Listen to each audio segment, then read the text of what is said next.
Lumaragas ang pagpapala po sa ating lahat para sa ating pang-araw-araw na talata. Tayo ngayon nasa Exodus Kapitulo 14, simula versikulo 26 hanggang versikulo 31.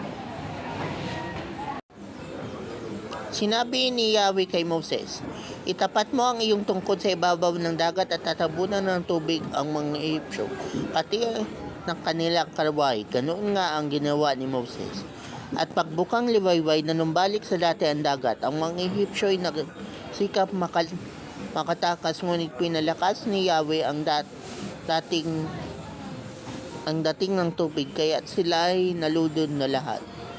Nang manauli ang dagat, natabunan ang mga karawahe at kabayo ng Paraon, pati ng kanyang mga kawal, at walang natira isa man.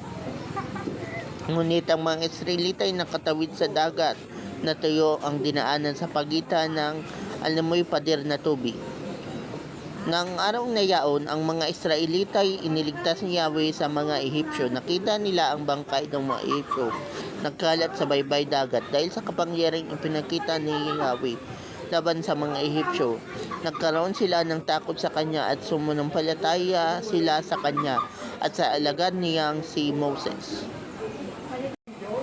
So sa passage na ito, matambumpay na nakadaan yung mga Israelites doon sa Red Sea na pinatuyo ni Lord. At yung mga humahabol sa kanila ng mga Egyptians ay nalunod kasi pinabalik na ni Lord sa dati yung dagat.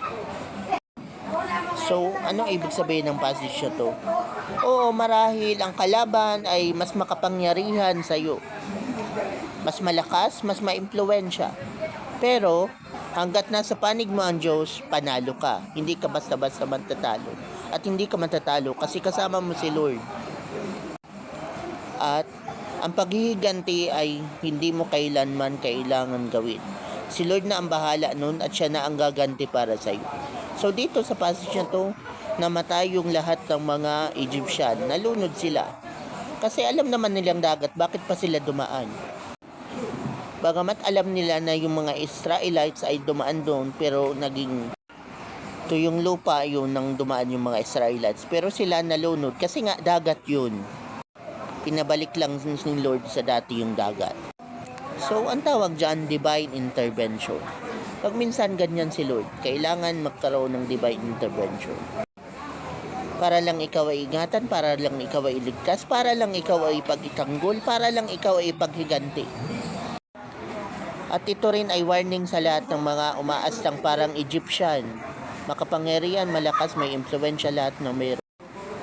Mapaparusahan ka rin ni Lord.